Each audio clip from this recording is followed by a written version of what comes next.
La Bible a la parole de Dieu en elle. Et le chrétien doit arriver à ce niveau où il réalise que la lettre de Dieu, le cœur de Dieu, est inscrit dans les Écritures. Et donc, tout ce que Dieu dit te concernant, tu dois l'administrer à ton âme. Ton corps, ta personne est ta première église, ta première assemblée. C'est pourquoi Dieu a fait de toi un sacrificateur. Pour Dieu, ça veut dire envers Dieu, en ce qui lui concerne, tu es un sacrificateur. Nous ne sommes plus dans l'ancienne alliance. L'ancienne alliance avait des sacrificateurs dans le temple. Mais ceux qui étaient hors du temple n'étaient pas des sacrificateurs. C'était l'assemblée d'Israël. Mais maintenant, dans la nouvelle alliance, le Nouveau Testament, nous sommes tous devenus des sacrificateurs pour Dieu. Alléluia. Merci Seigneur. Merci Seigneur. Nous sommes tous devenus des sacrificateurs. Nous sommes devenus des sacrificateurs afin d'administrer les dons de Dieu dans nos vies. En Christ, une fois que nous recevons le Seigneur, nous sommes maintenant dans la maison de Dieu. Nous sommes maintenant dans l'église de Jésus-Christ. Nous sommes maintenant un membre de son église. Nous sommes arrivés. Alléluia. L'enfant n'est pas en train de naître, mais l'enfant naît. Une fois qu'il naît, il est maintenant un être vivant, un être humain, au même titre que chacun d'entre nous. Il n'essaye pas de devenir humain. Il est né humain. La seule chose qui diffère, c'est que il a besoin d'apprendre les choses que nous faisons dans ce nouveau monde. Mais il est aussi intelligent que nous. C'est juste qu'il est nouveau dans le monde. Il doit apprendre le français que nous parlons. Il doit apprendre les manières. Il doit apprendre les coutumes. Il doit apprendre les valeurs, les principes. Il doit avoir la connaissance du danger afin de ne pas toucher le feu pour se brûler. Donc, il n'est pas imprégné des réalités de ce monde des particules. C'est pourquoi les enfants ont besoin d'aller à l'école, ont besoin d'être éduqués. Mais ils sont aussi humains que nous sommes. Alléluia. Donc, voici en fait la réalité en Christ que beaucoup ne comprennent pas. Ils pensent que le fait d'être en Christ, c'est d'essayer de devenir enfant de Dieu. Nous ne devenons pas les enfants de Dieu. Ou encore, nous n'essayons pas de devenir enfants de Dieu. Nous sommes nés enfants de Dieu. Et maintenant que nous sommes nés, nous avons besoin en fait de nous regrouper pour apprendre du royaume dans lequel nous sommes nés. Le royaume des cieux, bien qu'étant encore sur terre. C'est pourquoi le Seigneur dit aux gens de l'époque, il leur dit, le royaume des cieux est parmi vous. Il parlait en fait de l'assemblée de tous ceux-là qui croient en Jésus-Christ. Bien qu'étant encore sur terre, nous faisons partie de ce grand royaume des cieux. Yes. Alléluia. Amen. Nous sommes enfants de Dieu. Nous n'essayons pas de devenir les enfants de Dieu. Ce sont les enfants de Dieu qui se regroupent, qui viennent pour apprendre, pour recevoir la parole de Dieu, afin de grandir, afin de devenir meilleurs. Mais vous savez, il y a le diable qui cause la confusion, qui vient pour apporter la confusion dans la tête de plusieurs des enfants de Dieu, à travers les doctrines qui ne sont pas de Christ, à travers, en fait, l'utilisation des hommes dont le cœur n'est pas de Dieu, mais qui s'infiltrent dans les communautés des chrétiens, de ceux-là qui aiment Jésus-Christ. C'est pourquoi il est important que, étant en Christ, que nous fassions ce travail pour aider ceux-là qui ont véritablement Christ dans leur esprit, dans leur cœur, de ne pas s'égarer. L'apôtre Paul dit que s'il est même possible, les élus peuvent être détournés. Voici le but. Voici le but. C'est pourquoi nous nous assemblons, peu importe où vous êtes dans le monde, pour vous aider à avoir les yeux du discernement, pour que vous puissiez vous maintenir dans le salut dans lequel vous êtes nés. Vous avez le salut dans votre vie. Vous êtes sauvés.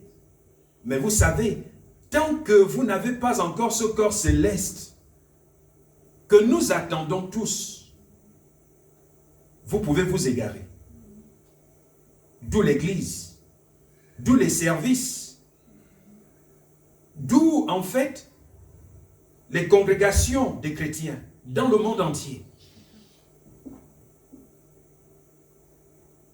C'est pourquoi vous devez toujours vous assembler avec les autres. Parce que vous ne pouvez pas tout connaître. Vous pouvez vous égarer très facilement. Sans l'enseignement, vous allez vous égarer. Alléluia. Amen. Et c'est pourquoi nous sommes en train de vous enseigner la différence entre les prophètes envoyés par Christ et ceux-là qui ne sont pas envoyés par Christ. Et parmi eux, nous avons dit, il y en a qui sont effectivement des hommes qui craignent Christ, qui aiment Dieu, mais qui malheureusement ont été mal enseignés, des faux enseignements. Et ils enseignent ces choses. Et des milliers sont égarés. Des milliers vivent en fait dans les ténèbres. Dites merci Seigneur. Merci Seigneur. Alléluia. Amen. J'aimerais juste vous lire un passage dans le livre de Galates. Et là, c'est Paul qui s'adresse à l'église de Galates. Et là encore, j'aimerais apporter la lumière pour vous dire que là, il s'agit d'une ville. Les chrétiens qui vivaient à Galates. L'apôtre Paul les enseigne sur un principe important qui est le problème de beaucoup d'entre nous jusqu'aujourd'hui. Et ça n'a rien à voir avec le fait d'avoir fait 20 ans en Christ, d'avoir fait 10 ans en Christ, d'avoir des responsabilités à l'église, peu importe ce que vous faites. Si vous êtes humble assez, si vous n'êtes pas comme Nicodème, qui aimait Christ, qui aimait vraiment le Seigneur Jésus-Christ, mais avait peur d'abandonner son titre, son rôle. Il avait peur, en fait, de tous ces bienfaits qu'il jouissait dans le temple. Et il avait peur aussi de la persécution. C'est pourquoi la Bible dit même que pour aller voir Jésus, il va le voir de nuit. Parce qu'il ne voulait pas que les gens sachent qu'ils croient en Jésus-Christ. Et vous voyez, beaucoup sont dans cette situation. C'est un prophète, c'est un pasteur, c'est un évangéliste. Il ne peut pas, en fait, accepter de se laisser enseigner par une personne qui n'a pas de nom. Alléluia. Amen. J'ai dit le chapitre 4 de Galates, n'est-ce pas? Amen. Et je lis à partir du verset 1. La Bible dit, Or, je dis ceci. Aussi longtemps que l'héritier est enfant, vous voyez? Aussi longtemps que l'héritier est enfant, c'est un héritier. C'est un enfant de Dieu. Il a le Saint-Esprit. Il a la puissance de Dieu en lui, qui dort. Il a tout ce qu'il faut pour réussir,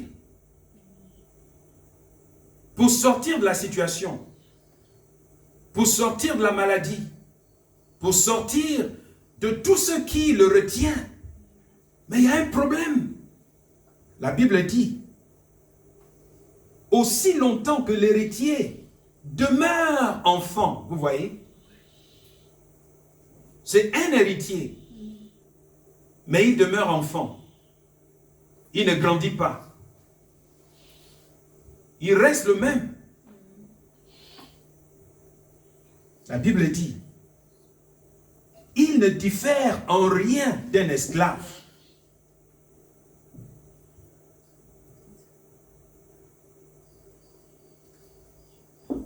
Et là, c'est le problème que beaucoup de chrétiens ont. Bien qu'étant en Christ, ils n'ont pas de communion avec l'Esprit Saint, l'Esprit de Dieu, qui est censé les enseigner toutes choses. La Bible dit, en vous, il y a une onction qui vous enseigne toutes choses.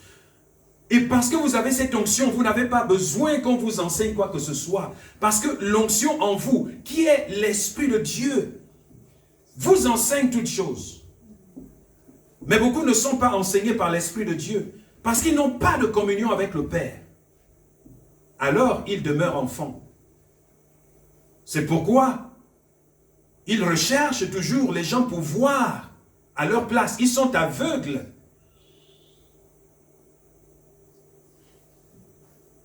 Lorsque vous êtes enfant, vous demeurez enfant, vous allez attirer vers vous toutes sortes de prophètes. Et la majorité sont des faux prophètes, des faux enseignants, qui vous éloignent de plus en plus de Dieu, parce que vous êtes ignorants. En d'autres termes, le problème n'est pas les faux prophètes. Le problème, ce n'est pas les faux enseignements. Le problème, c'est vous, c'est votre ignorance.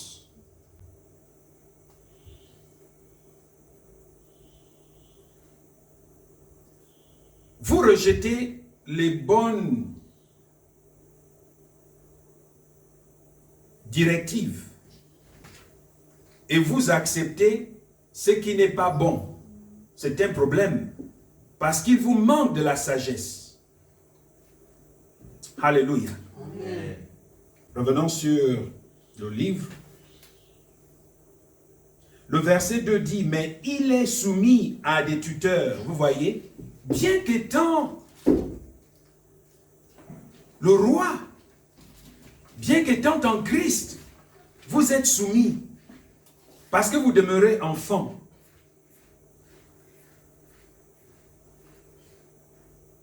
Et quand vous lisez la suite, l'apôtre Paul enseigne, il leur dit que nous aussi, nous étions enfants. Et quand nous étions enfants, voici ce qui nous arrivait. On nous enseignait toutes sortes d'enseignements. Jusqu'à ce que Christ nous adopte pour Dieu. Et aujourd'hui, nous sommes des hommes faits. Vous voyez? C'était des enfants. Maintenant, c'est des hommes faits. Parce qu'ils ont Christ. Et parce qu'ils ont accepté l'enseignement de Dieu. J'aimerais vous montrer autre chose avant d'entrer dans le sujet de notre discussion ce matin. Je veux vous inviter dans le livre de Deutéronome, chapitre 18. Alléluia. Amen. Deutéronome, chapitre 18, je lis à partir du verset 20.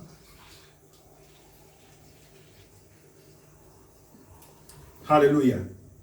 La Bible dit, mais le prophète qui s'enorgueillira jusqu'à dire en mon nom une parole que je ne lui aurais pas donné de dire, ou qui va parler au nom d'autres dieux, ce prophète-là mourra. Alléluia. Amen. Voici les deux types de prophètes que nous avons dans le monde. Il y en a qui parlent au nom de Dieu, hein? Et il y en a qui parlent au nom d'autres dieux. Mais, peu importe le Dieu pour qui il parle, la majorité des paroles qu'ils disent s'accomplissent. Alléluia. Amen. Tout ce qu'ils disent, la majorité s'accomplit toujours. Est-ce que vous comprenez? Amen. Le problème, donc, ici, revient à la maturité, à la croissance du chrétien, de savoir discerner qui est de Dieu et qui n'est pas de Dieu. Et c'est ça le problème que nous avons aujourd'hui. Parce que le diable connaît les besoins de chacun d'entre nous.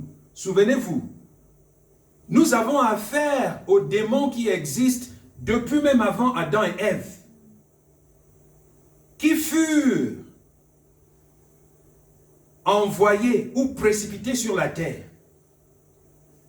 Ésaïe nous dit, donc ils connaissent l'histoire du monde. Ils vous connaissent. Ils connaissent vos aïeux, vos grands-parents.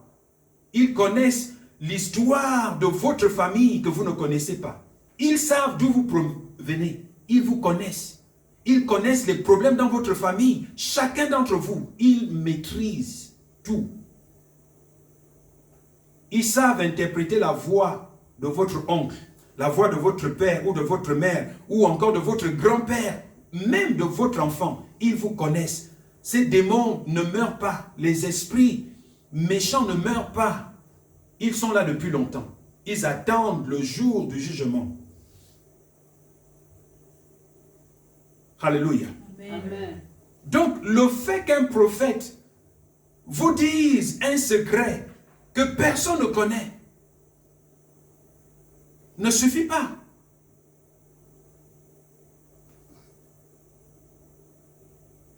Si vous n'avez pas de relation avec Dieu et que ce soit une autre personne qui vous ouvre les yeux, c'est un problème. C'est un problème.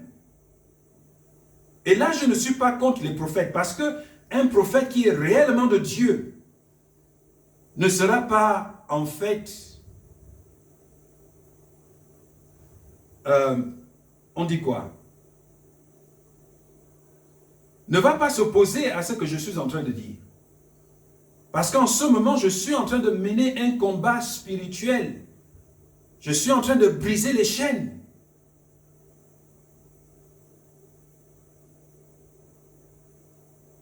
Gloire. Amen.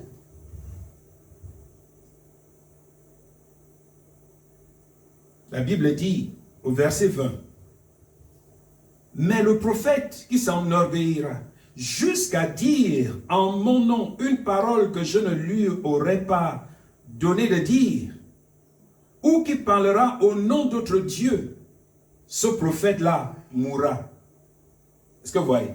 Donc, dans la tête de Dieu, ce prophète est condamné déjà. Parce qu'il blasphème contre l'Éternel. C'est un blasphème contre le Saint-Esprit. Nous avons enseigné sur le péché contre le Saint-Esprit, le péché impardonnable. Quand vous dites aux gens les choses que Dieu ne vous a pas demandé de dire, vous blasphémez contre Dieu. Et c'est un péché impardonnable. Alléluia. Amen. verset 21. Voici en fait là où je nous emmène. La première, le verset 20, se réfère aux enseignants, aux prédicateurs. Mais le verset 21 se réfère à ceux-là qui écoutent, le peuple, l'assemblée, de ceux qui écoutent. Est-ce que vous comprenez? Parce que dans l'assemblée, il y a aussi les leaders. Et gloire. Amen. Verset 21, la Bible dit que si tu dis dans ton cœur, non, je me référais au verset 22. Verset 22 dit, si le prophète dit des paroles au nom de Yahweh, si ce qu'il dit n'arrive pas et ne se réalise pas, c'est là la parole que Yahweh n'a pas dite. C'est par l'orgueil que le prophète l'a dite. Tu n'auras pas peur de lui. Ce verset est un verset que beaucoup interprètent en disant que sur la base de ce verset, si le prophète dit une chose et que cette chose se réalise, ça veut dire que c'est un prophète de Dieu. C'est logique, n'est-ce pas? Parce que le verset 20 dit que tout prophète qui va dire une chose que Dieu n'a pas dite est en erreur, n'est-ce pas? Amen. Ce qui revient à dire en d'autres termes que le prophète qui dit des choses qui s'accomplissent est de Dieu.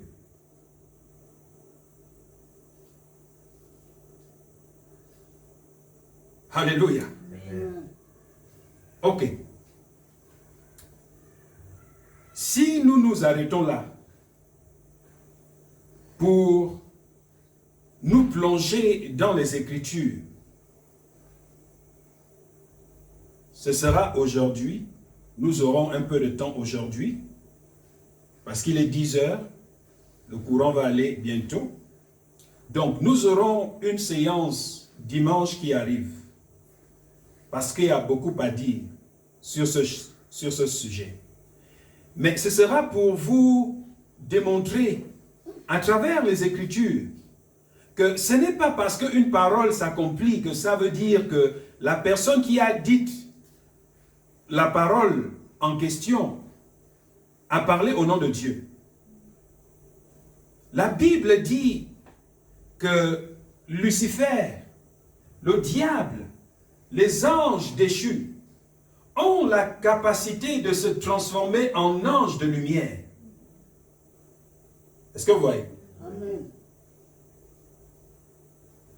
S'ils ont la capacité de se transformer en anges de lumière, ça veut dire qu'ils peuvent vous tromper.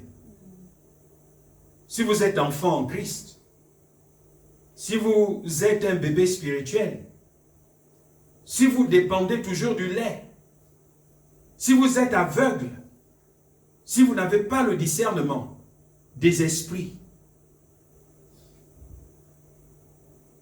et le discernement des esprits, c'est à travers ce qui sort de la bouche d'un homme.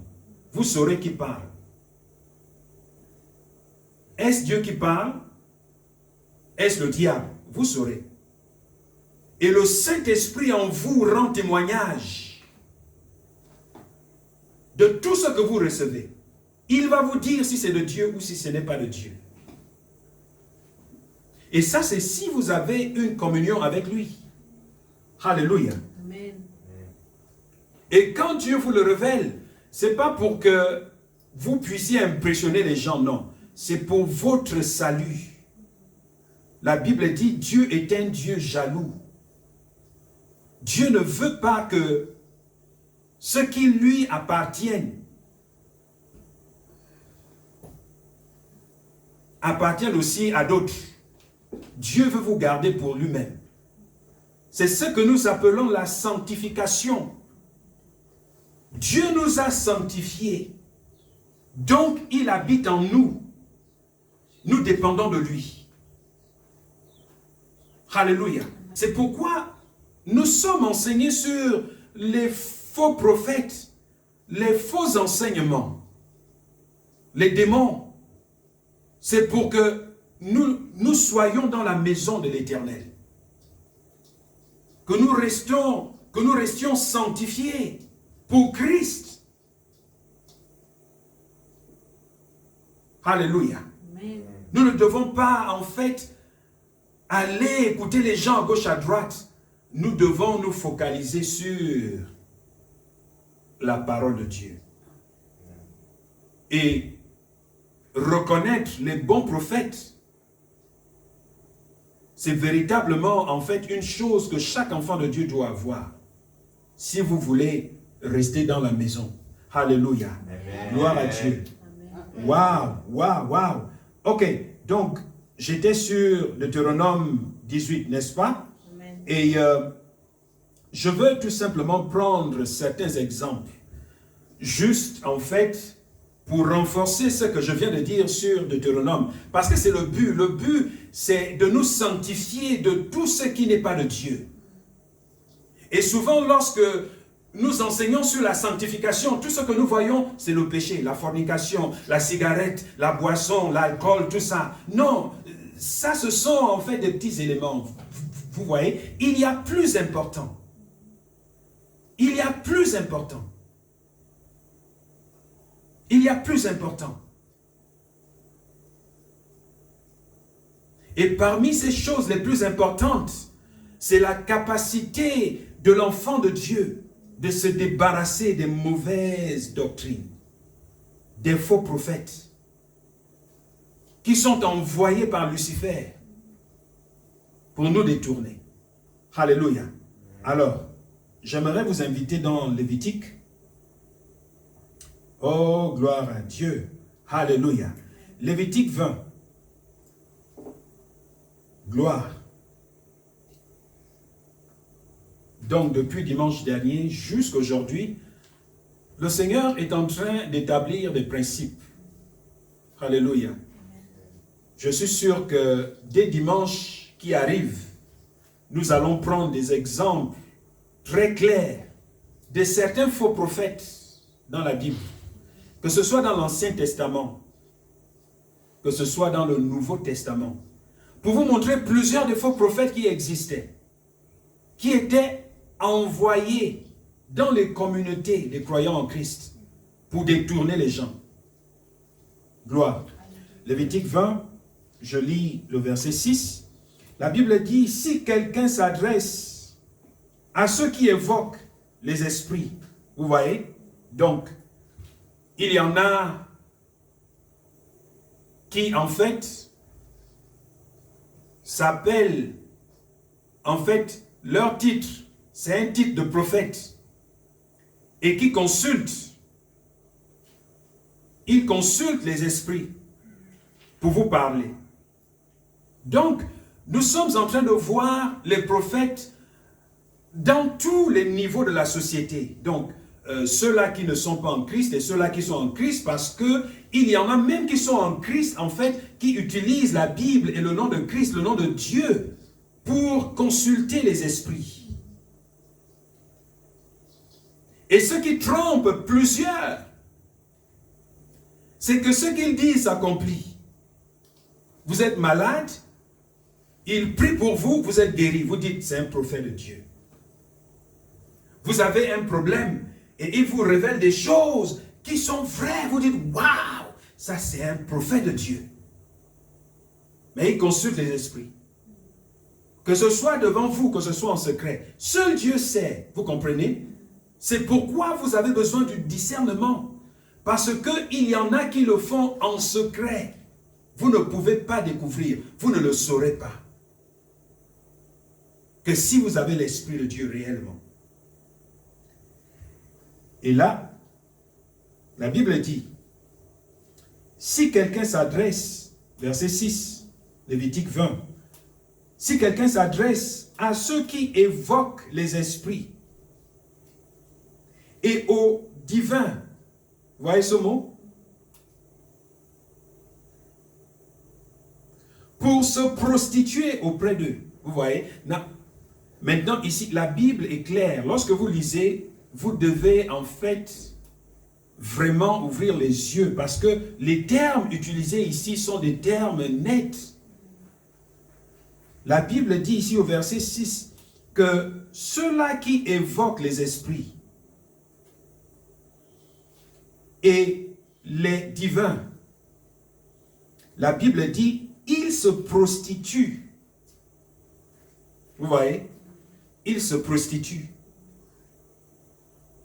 Voici l'origine du terme. L'origine. Dieu ne veut pas que l'enfant de Dieu se prostitue. Ça veut dire, vous violez votre union avec Christ en le faisant. Quand vous allez voir ces gens-là, qui eux-mêmes se prostituent déjà, vous aussi vous allez, vous prostituez aussi. Parce que vous n'êtes pas censé violer en fait votre union avec Dieu. Vous êtes en train de vous prostituer. Et Dieu est contre la prostitution.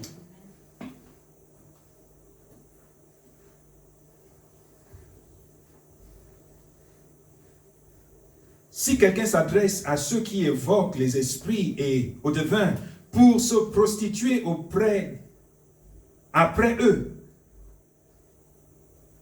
je tournerai ma face contre cet homme et je le retrancherai du milieu de son peuple. Vous voyez la conséquence de la prostitution?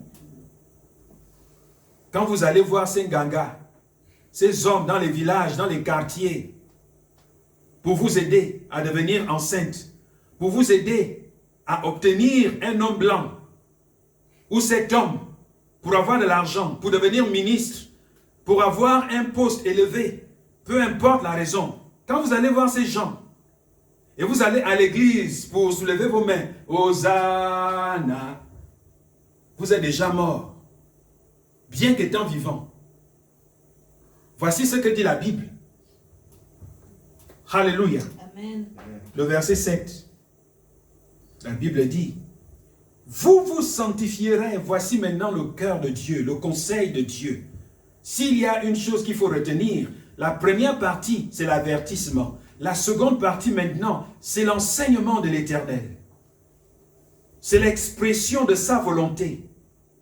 Voici ce qu'est sa volonté parfaite pour l'enfant de Dieu. Il dit, vous vous sanctifierez et vous serez saints. Vous voyez? Vous serez saints, en d'autres termes, sanctifiés, mis à part, réservés pour moi seul, l'Éternel. Voici le terme, la définition du terme saint. Un saint, c'est quelqu'un qui est sanctifié, qui est mis à part, qui est réservé pour l'Éternel. Il vit pour Dieu. Il le sert. Il ne sert pas d'autre Dieu. Il est mis à part pour lui. Il est saint. Alléluia. Waouh. La Bible dit, vous vous sanctifierez et vous serez saints, car je suis Yahweh votre Dieu. Vous observerez mes lois et vous les mettrez en pratique. Je suis l'Éternel qui vous sanctifie. Alléluia. Amen. Je suis heureux que Dieu m'ait sanctifié. Amen. Je suis heureux que Dieu m'ait mis à part. Amen. Et je me rassure de ne suivre que Dieu. Je maintiens ma relation avec l'Éternel. Et il me révèle tout ce dont j'ai besoin, tout ce que je veux.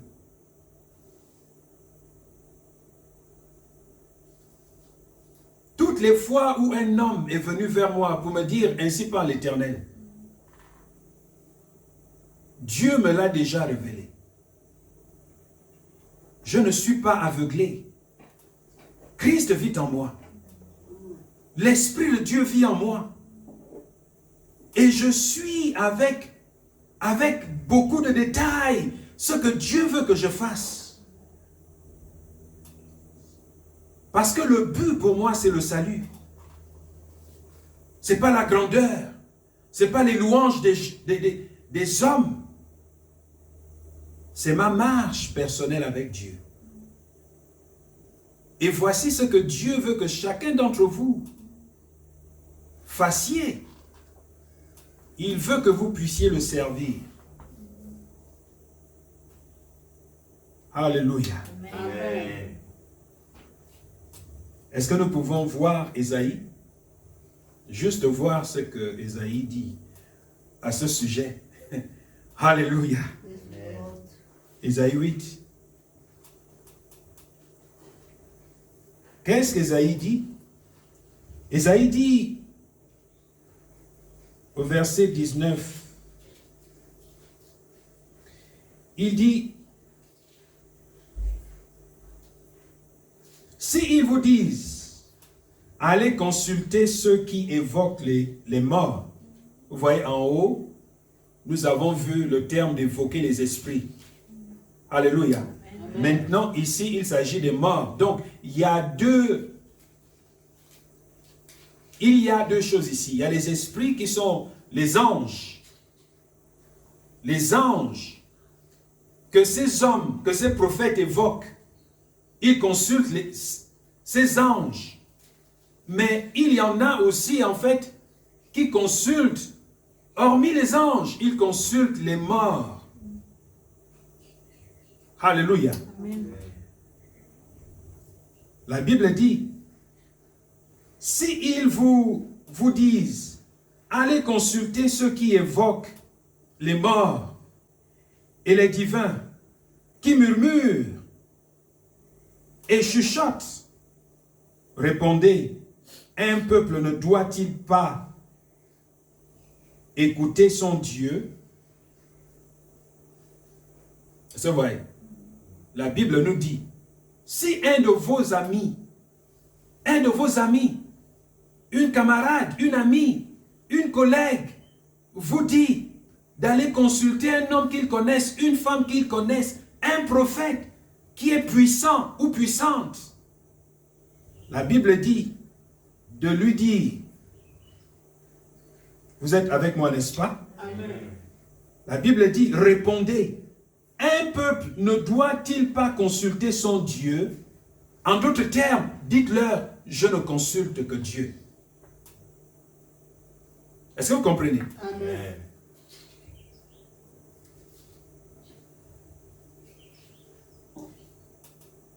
Ensuite, il dit, est-ce qu'ils doivent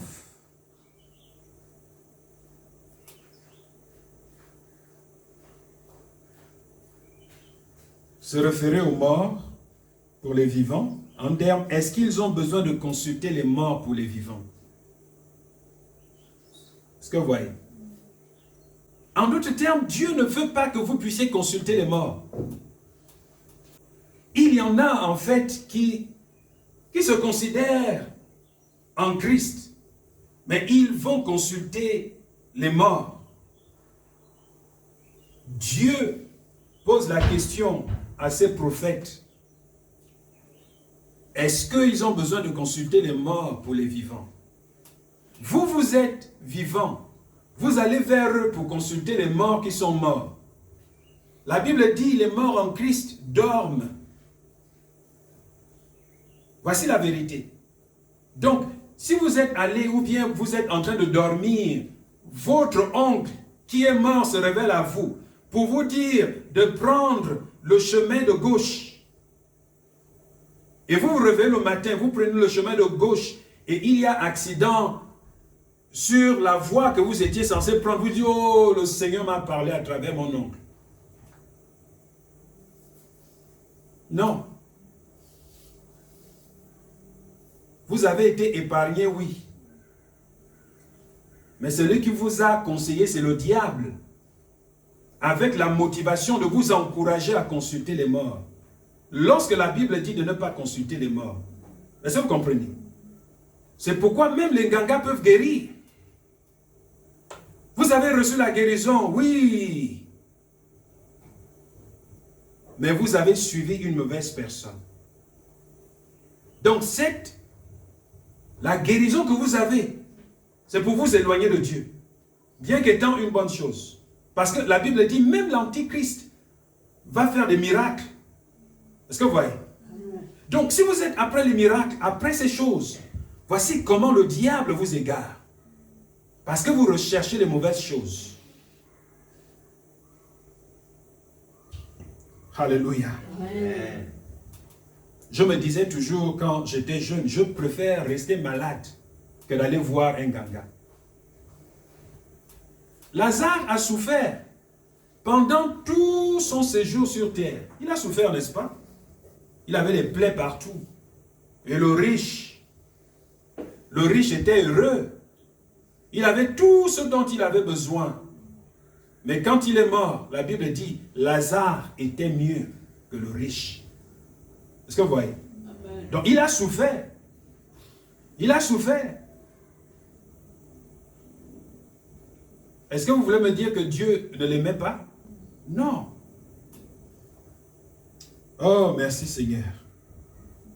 Alléluia. Amen. Deutéronome 18, je veux qu'on revienne. C'était juste pour soutenir ce que nous avons vu un peu plus haut dans le livre de Deutéronome, le livre de Lévitique. Deutéronome 18. Oh, Zarabashaka Bazekelebos. Merci Seigneur.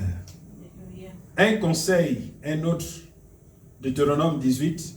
Je lis le verset 9. Est-ce que vous pouvez le voir, le verset 9? Amen. Gloire à Dieu. Alléluia.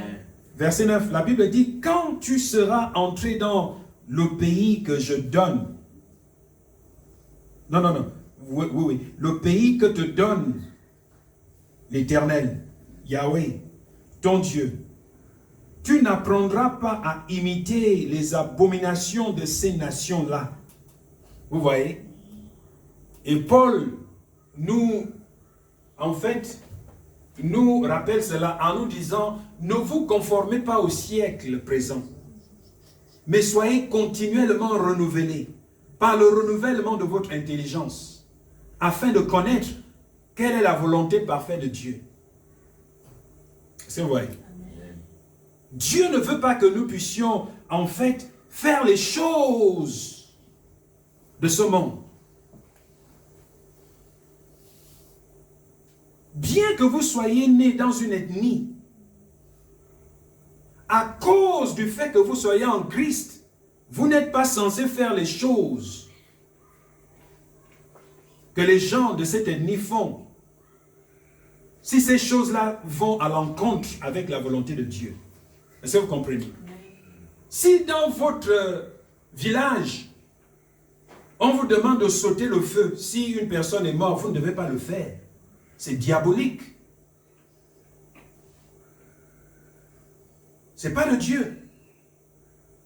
Dieu ne vous a pas demandé de sauter le feu. Non. Vous devez suivre la Bible à la lettre. Ça m'était arrivé quand j'étais un peu plus jeune.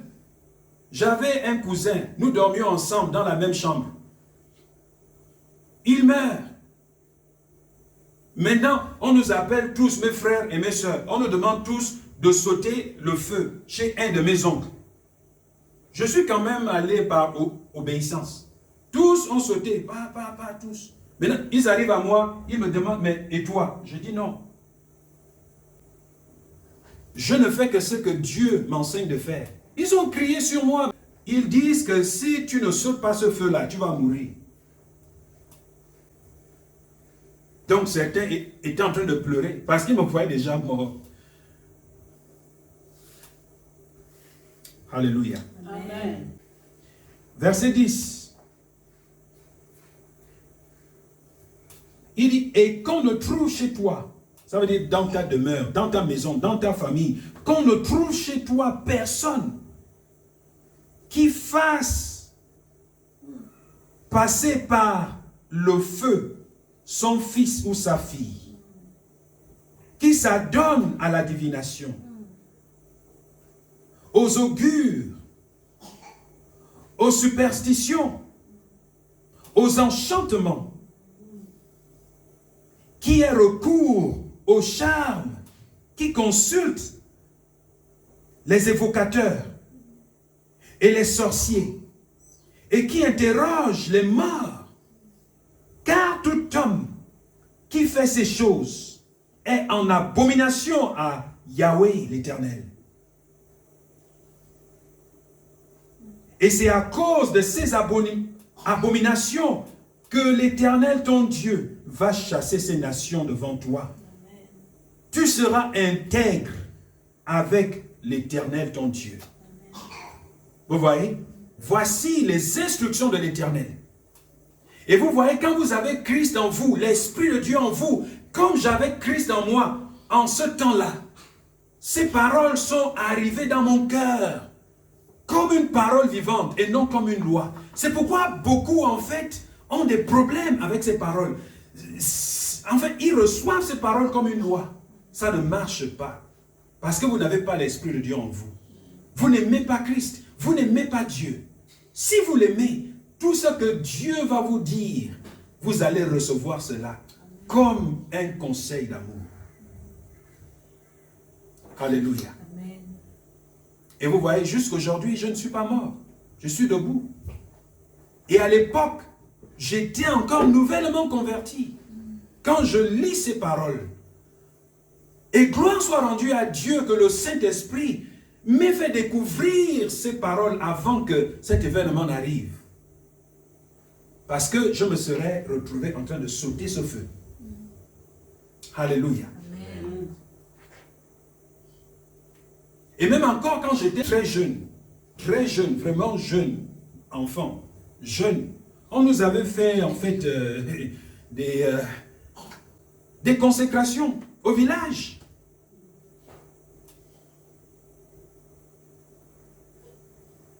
Et je me rappelle de toutes ces choses comme un souvenir lointain. J'étais vraiment, je ne sais pas, jeune.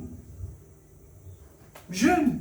Peut-être 7 ans, ou 8 ans, ou 9 ans. C'est pourquoi nous avons besoin de recevoir Christ.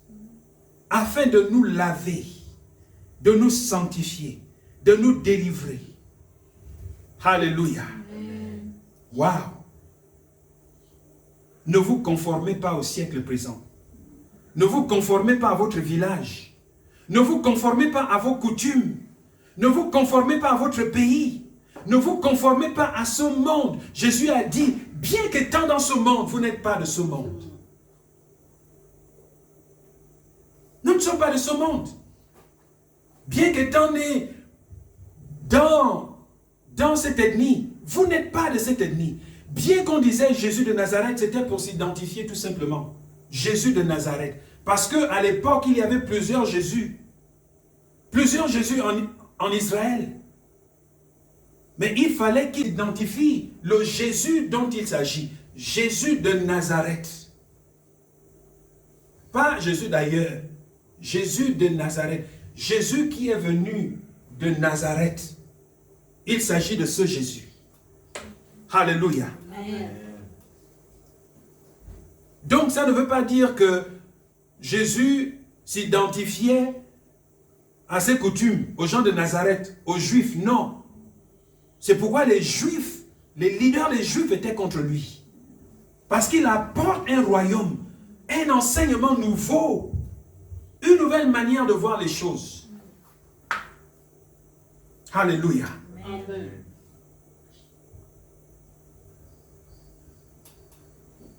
Dieu nous avertit contre les faux prophètes, contre les fausses doctrines, les pratiques qui ne viennent pas de Dieu. Donc ne vous laissez pas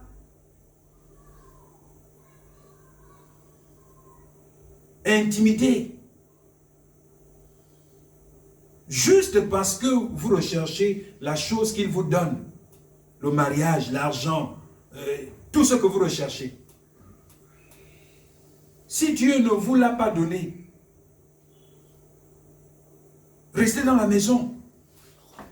Beaucoup sont sortis des églises juste parce qu'ils n'ont pas pu trouver ce mari, ou cette femme, ou cet argent,